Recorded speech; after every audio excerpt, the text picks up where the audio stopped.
शौचालयाच्या मागणीसाठी कल्याण आंबिवली नवीन उड्डाणपुलाजवळ रास्ता रोको करत पालिका अधिकाऱ्यांचे लक्ष वेधले।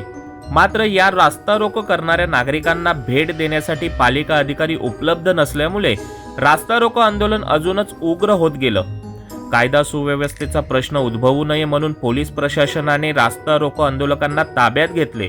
मात्र आंदोलनकर्त्यांचा उद्रेक वाढतच चालला असल्यामुळे पोलिसांनी देखील अतिरिक्त पोलीस बल बोलावून घेतले। तरी देखील आंदोलकांनी आपले आंदोलन मागे घेतले नाही। परिणामी प्रवाशांचे मोठे हाल झाल्याचे चित्र रास्ता रोकोच्या माध्यमातून दिसून आले। आयुक्त मॅडमलाही बोलवतो, तुमचा सांडपाण्याचा व्यवस्था करतो। मला थोड़ा वेळ द्या। मेरे को थोड़ा वक्त दे दो, मैं कॉर्पोरेशन को बात करके तुमचा सांडपाण्याची व्यवस्था करून देतो। दोन दिवस आम्ही इथं बसू। आयुक्त मॅडम कडे आम्ही 10 वेळा गेलेलो।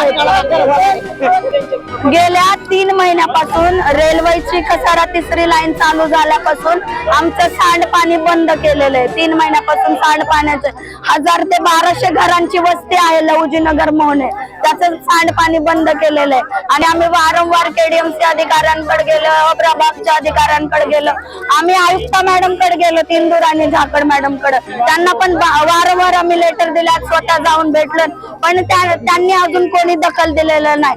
वरून केडीएमसीचे अधिकारी येऊन आम्हाला बोलतात, तुम्ही राहतात ती जागा अदानीची आहे, कंपनीची आहे, आमच्या 3री पिढी आहे जवळ इथं, आणि ते लोक येऊन आता आम्हाला सांगतात की अदानीची जागा आहे। ते लोक केडीएमसीचे अधिकारी आहेत का अदानीचे वकील आहेत की अदानीची बाजू येऊन आमच्या समोर मांडतात। 3 महिन्यापासून आमचं सांडपाण्याचं जे बंद केलेलं आहे ते आम्हाला आज आम्हाला मोकळं करून द्या, कारण 3 महिन्यापासून आम्ही सहन करतोय। आमचे लहान मुलं आजारी आहेत, आम्ही जेवताना टाकत आमच्या आळ्या येतात, जेवताना त्या आळ्या बाजूला काढून आम्ही जेवण करतो। आम्ही पण माणसं आहेत ना, कुत्रे मांजरं तर नाही आहेत, आम्ही माणूसच आहे, त्यामुळे माणूस असल्यासारखं आमच्याकडे बघा। आणि टॉयलेटचं पण सुविधा नाही आमच्याकडे। टॉयलेट साठी आम्हाला रेल्वे ट्रॅकवर जावं लागतं, उघड्यावर बसावं लागतं। 2023 पासून आमच्याकडे टॉयलेट नाही, 22 पासून उघड्यावर बसावं लागतंय। ट्रेन मधून येणारे जाणारे व्हिडिओ करतात, घाण कमेंट पास करतात, पण तरी देखील आमचं कुणी दखल देत नाही। आम्ही 10 ते 15 वेळा केडीएमसी ला जाऊन आलोय, आयुक्त मॅडमला भेटून आले, पण कोणी आमची दखल घेतलेली नाही। आम्हाला काय हाऊस नाही एवढ्या उन्हात उभा राहायची।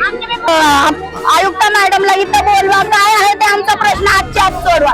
आमच्या सांडपाण्याचं गटार येते, आजच्या आज उघडं करून द्या। आज उद्या पावसाळा तोंडावर आलाय, एक पाऊस पडला तर आम्ही मरणाच्या दारात उभे। एकच पाऊस पडले, कारण रोजचं वापरण्याचं पाणी जर पास होत नाही, पावसाचं पाणी कसं पास होणार आहे?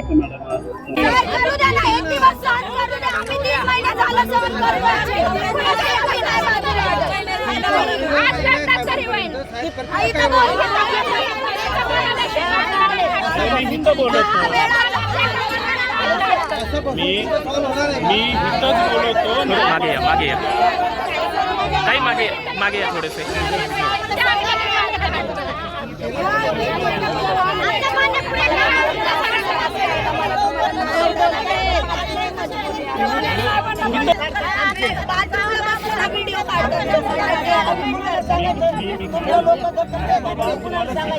बोलून करून द्यायला होतो ना। आयुक्त मॅडमलाही बोलवतो, तुमचा सांडपाण्याचा व्यवस्था करतो। मला थोड़ा वेळ द्या। मेरे को थोड़ा वक्त दे दो, मैं कॉर्पोरेशन को बात करके तुमचा सांडपाण्याची व्यवस्था करून देतो।